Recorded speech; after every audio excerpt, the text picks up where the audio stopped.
So what's happening now?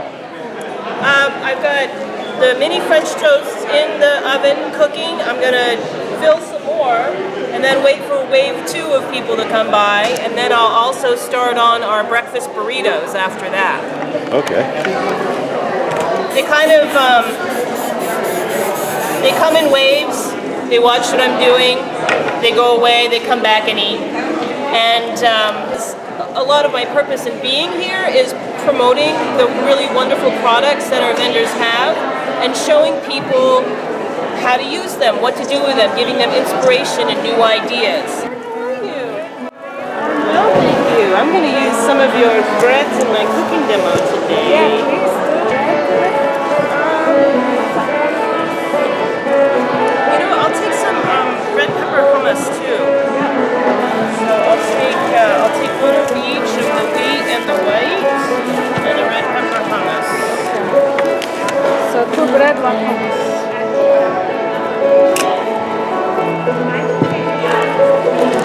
What are we cooking today? I'm going to make some breakfast burritos with these, like breakfast roll-ups, with some salsa and some eggs, and we'll put a little of the hummus in there too. Sounds good. Yeah, I have some spinach to put in there, so that'll be nice. A pint, the size of the plane. And I'll take a small bag of granola as well. Yes, I'm going to use that in my demo. Thank you. Okay, maple chèvre, and what do you have for pickly things today? I have, let's see. This is my cameraman, don't, you know. I've got my poppy. We have pickled beets, we have zucchini I'll relish. take a zucchini relish, please.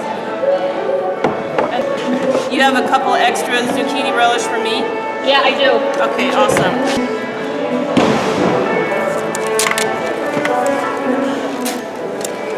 Thank you. Thank you, sweets. So we've got cinnamon raisin bread here. So you have to taste it to make sure it's really good. Alright, you guys, is it okay? Can I use it in my, yeah? Okay? I really like it with the raisins. I'll take the scrambled eggs in a pan. So then we need a little bit more liquid in here. Milk? This is actually almond milk. Oh. Could you do it with any milk? Yes, you can. This, I forgot to bring milk with me today, so I went up to my friends at Poor Man's. Oh, by the way, Poor Man's, Jim has been making some Irish whiskey chocolate brownies today. They were about this big. This was my breakfast. I highly advise you to go up to the stage. That looks like a good breakfast. That was an amazing breakfast. Hi, how are you? Good. Right now we're going to do some little French toast cups, so I'm going to make them in little bitty muffin cups. I've got some cinnamon raisin bread from the Popover Lady, and I've cracked some eggs in here. I've also put some maple chèvre from Jane down at West River Creamery. It's just going to kind of give a richness to the toast.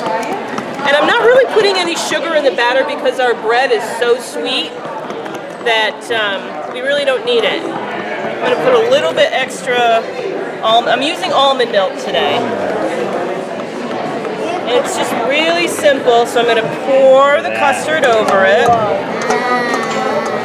Haley, that look good.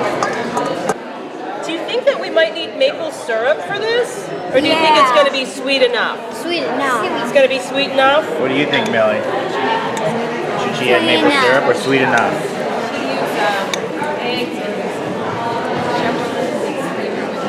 So it's the maple chèvre from Jane at West River Creamery. Maple chèvre, it's delicious.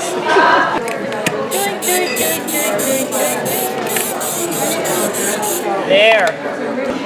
Awesome. Well, we're making some cinnamon raisin French toast. We're gonna make little toast cups out of it. So I'm gonna use my gloved hands here because it's gonna be easier for me to. You just put them in. How fun are these? Right? What do you think of that stuff?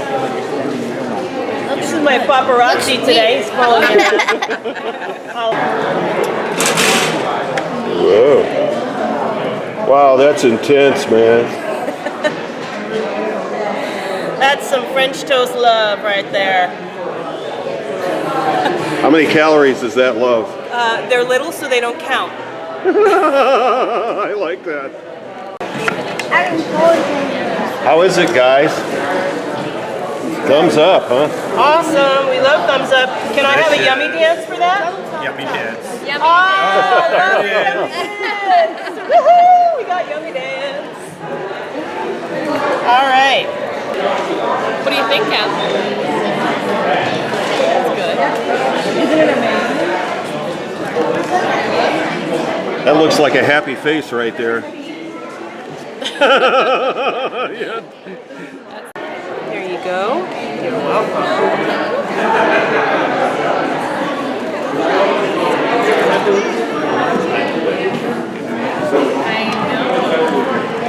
What do you think? Thank you, Holly. Nice and moist. Hi. How are you today? I love the sparkles. Those are fabulous. I have a little bit of French toast. Would you like to try some? Yeah? Okay. Are you allergic to nuts at all? Awesome to hear. Dad, would you like to try some? You're welcome. Come back. I'm going to do some breakfast burritos, so go shop and then come back and I'll do some... I'm going to make some breakfast burritos. And this is? This is chopped spinach for the breakfast burritos that I'm going to... Actually, with spinach, then you chopped it. Yes, it was spinach. They don't grow chopped spinach, do they? I don't know. Yeah, you know, you might make a lot of money if you grew a plant that had chopped spinach already. It's like boneless chicken, coming up with an Yes. official boneless chicken. Alright, so chopping spinach, oil in the pan.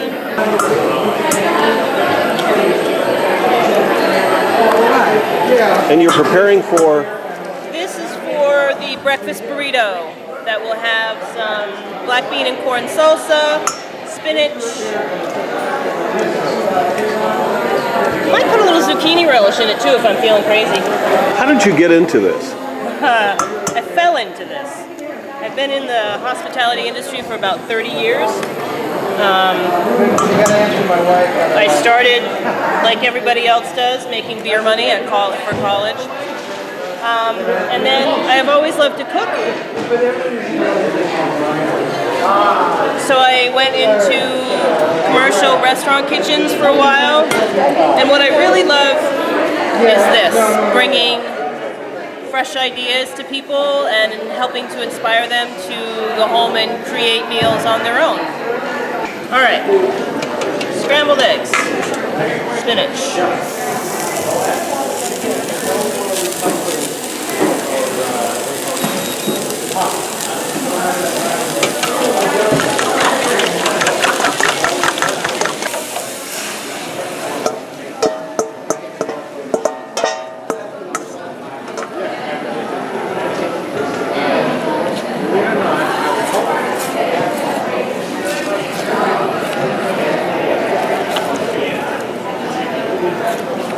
Okay, this looks good, whatever it This is. is Pam's black bean and corn salsa. I'm going to put in with our egg and spinach mixture.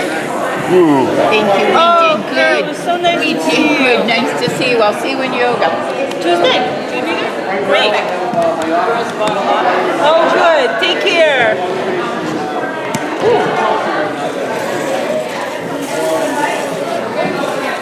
Recipes and friends, it's a great mix. It is a great mix. All right, turn that off, and then we'll get some of our. You know what? I am gonna run over to Jane, get some more cheese. Z's need some cheese, so I'll be back in a flash. This is. I'm just gonna cut this up into little pieces. You could grate it, since I don't. Oh, I did bring my grater with me. I'll do it this way. Just dice it up into little pieces and toss it in with that mixture, and it'll melt into little cheesy goodness pockets in there. And then we're gonna roll up some burritos.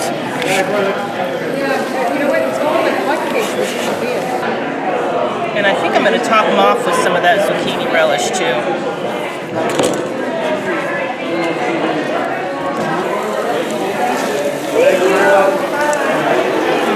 Does it pass inspection? Yes. It does. Wow. Those are okay. You know, I can do this. I'm thinking as I go here as to how I want to use this. That's what I like, adventure. Adventure and good food. Yes. I think Anthony Bourdain is making a living on that.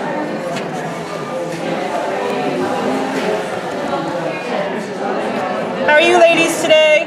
Good, how are you? Good, fabulous. Thank you. All right, so there's our filling. Breakfast burritos. I'm gonna roll them. Ooh. There. Now we'll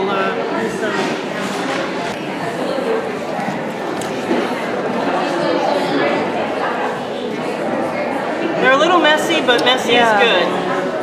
I would. So, scrambled eggs. Both Shady Pine Farm and Lilac Hedge have eggs today. I got spinach from Farmer Dave's, but Red Fire Farm also has it. Ham salsa, and then the Farmhouse Jack cheese from Jane over at West River. On the Syrian bread, I mean. And on Samira's Syrian bread, yes.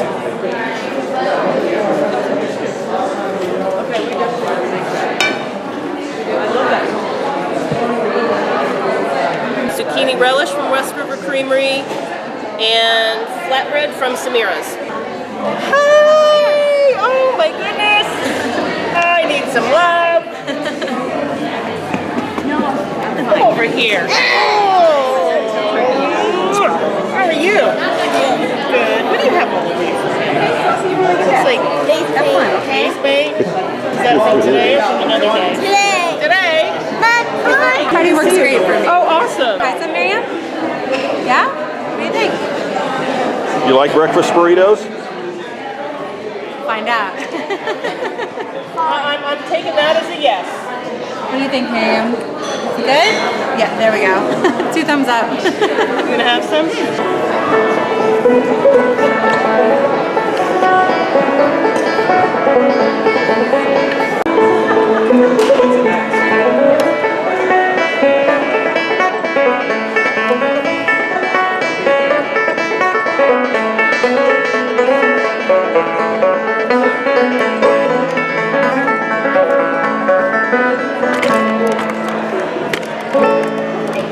Well, what we're doing, we're mixing 2 different banjo styles. It's all old-time country music, old-time Appalachian country music. A little French-Canadian tunes occasionally and things like that, but I play the 3-finger. I use 3 fingers and pick them.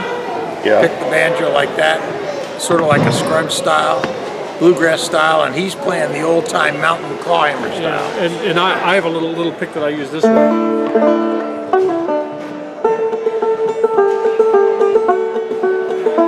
Melody note right there. I used to play without it, but busking we needed the extra volume on it. It works really great. So you guys I made been the doing pick this? myself. So. You guys been doing this for 15 years? Oh yeah. Well, we've known each other. So I moved here in 1980, and probably since '83 or '4, something like that. I want to say these. Yeah, we've known each other a long time. Yeah, we've been playing very regularly. It took us a while to get together to actually start playing. Yeah, because we've been playing regularly for about 10 or 15. You know, we keep meeting up at various parties and stuff like that. And I always loved Don's style, and he always loved my style. We kept trying to get it together. And finally, we were at a big cookout in a big backyard. And we finally said, let's go move to the far end. And so we sat there, played for probably an hour. Oh, yeah. And that was when we really realized that we really, we weave in and out between each, and when I'm doing something, he's doing something else. I go up, he goes down. I go down, he goes up. That sort of stuff. And we just kind of weave our 2 styles in and out amongst each other, and it winds up being very different than most of the banjo playing you hear, because we're using two different styles in different ways on the same tune.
Wendy and I had joined together to create the farmers market because we didn't think we could do a winter farmers market on our own. We knew we each wanted a winter farmers market, but having it done as a joint effort made it all the more able for us to do that. We bring all the vendors from each of our markets to the winter farmers market, and then all of the people from Wakefield and Melrose have the benefit from each market to come.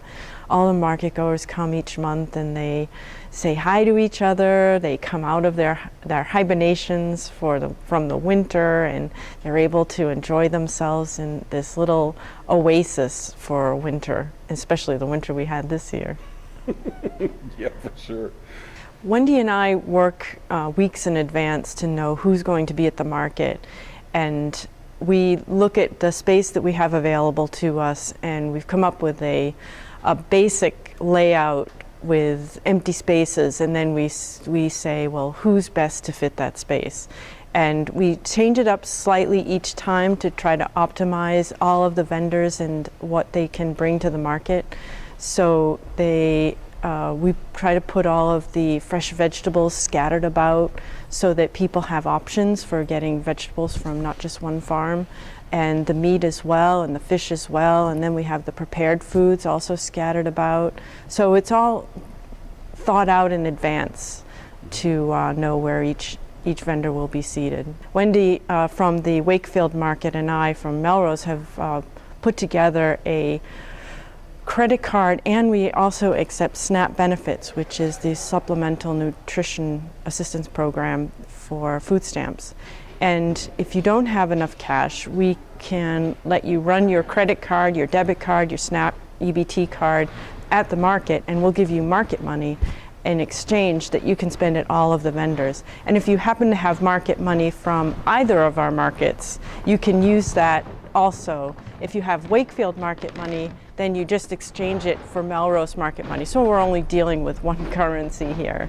But it makes it a lot easier than having to go out, come back in, go out, get some money, come back in, and so you can spend all of your time here. Do you hope to make this a yearly thing?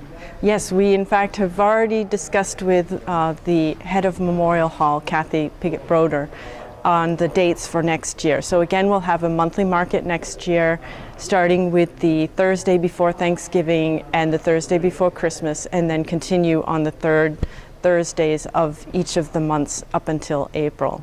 So we've already got that hammered out, and we'll again do this as a joint venture next year. Yes, actually Cindy had done a pre-Thanksgiving market last year that worked really well, and she actually reached out to me and asked if I wanted to join her and work together on a winter market, not just before Thanksgiving, but the Sunday before Christmas, and then the third Sunday of the month, January through April. And I said, sure. Sounded like a good idea. I'd wanted to do a winter market, but it's kind of hard to, it's a lot of work, like Cindy said, it's the downtime and when you're trying to pull things together for your next summer season, but it's doing it together is really good.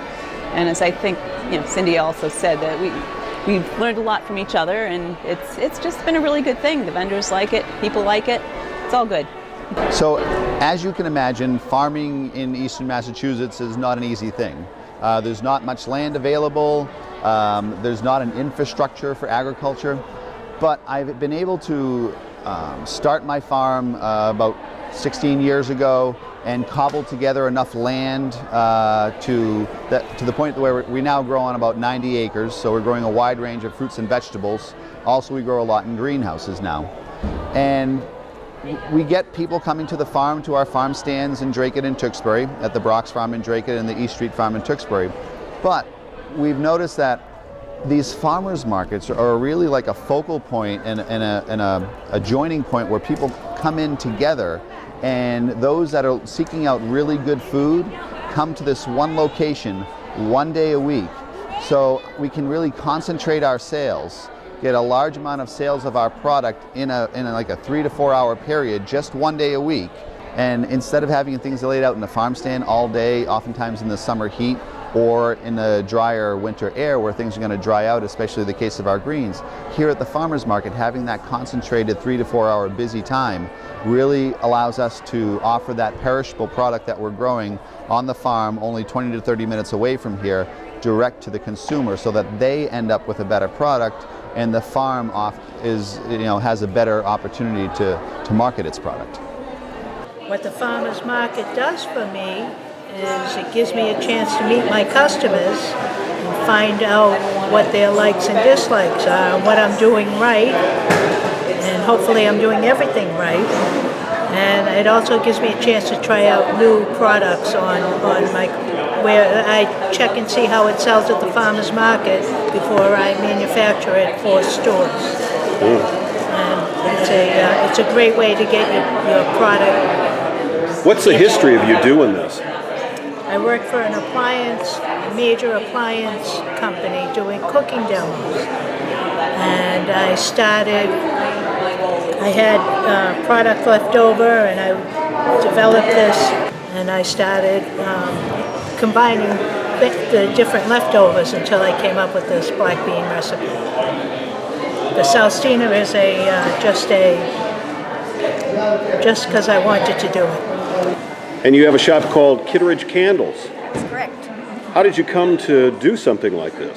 Got laid off from a job, actually. I actually started making candles when I was in junior high and used to sell them to friends and relatives, and had my own little business for a couple of years, and then had put it all away for 30 years or more. And when I got laid off from a job in Boston, a corporate job in Boston, I decided to take out the candles while I was looking for another job, and actually turned it back into a whole second or third career, perhaps.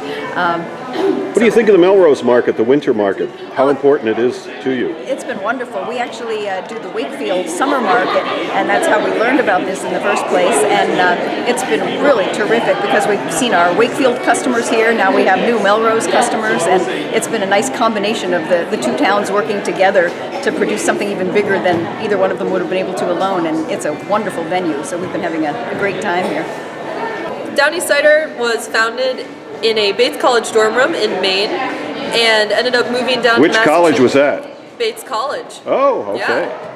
Yeah. And they founded the company their senior year. That's Russ and Tyler, our co-founders. And they ended up having to move production down to Massachusetts due to a bad apple crop in 2012. So that's why we're down east, but we're based in Massachusetts. And we've been in our Charlestown location since 2013, and we've been growing like wildfire since then. So tell me a little bit about your products. Just handle one. All right. So our original blend concept behind that is farm fresh apple cider. So founders grew up around apple orchards, wanted to have a hard cider that tasted like the cider you get fresh from a farm. So we take fresh cider, which is a mix of 50% Macintosh, 50% a blend of Gala, Cortland, Empire, and Delicious. We take that fresh cider, ferment it with ale yeast, and That's our cider. We don't filter it. That's our flagship product. For our cranberry blend, we take that original blend and just add fresh cranberry juice to the end of fermentation. That gives the cider a slightly drier and tartar taste. And then our newest year-round release is our unoriginal blend. So, how unoriginal is unoriginal? Unoriginal is pretty unoriginal. It's based on the tradition, the cider tradition going back to France and England. So it's much drier. We take our fresh cider, ferment that with champagne yeast, leaves behind a very delicate apple flavor and a very dry finish. And then we filter it. This is our first filtered cider, actually. So the filtered just makes it much lighter. Back in 2007, we were reading an article about Moxie coming back on the market, and we figured if there's a market out there for Moxie, there has to be a market for Taro root beer, because we knew how popular it was all through the 30s, 40s, 50s, and 60s. We actually had to research and find the recipe, which we did locate in my grandmother's birth certificate. And then we found that the concentrate manufacturer that helped us out in the 60s still had the recipe, so we contacted them and they were able to provide us with a sample of our original formula. So once we got that, we talked to the bottler down in Rhode Island who was willing to help us get started and do a test run. So we did that around the end of 2008, early 2009, and that was the first run of Taro root beer in 30 years. Selling very well, actually. The root beer has gone very well for the last 5 years, and we just added this past year, we added cream soda, golden ginger ale, and ginger beer to our line. And we're hoping this year to expand further with some of the original fruit flavors of grape, orange, and raspberry lime Ricky. I love coming here. Love the local foods, love the root beer, ginger beer, so we can make some Moscow mules tonight. What's in a Moscow mule? Lime, vodka, and ginger beer. Oh, wow. Can I come over? It's awesome. We love coming here. Great food. What else do we think about being here? Great foods, lots of local people, and wonderful community atmosphere.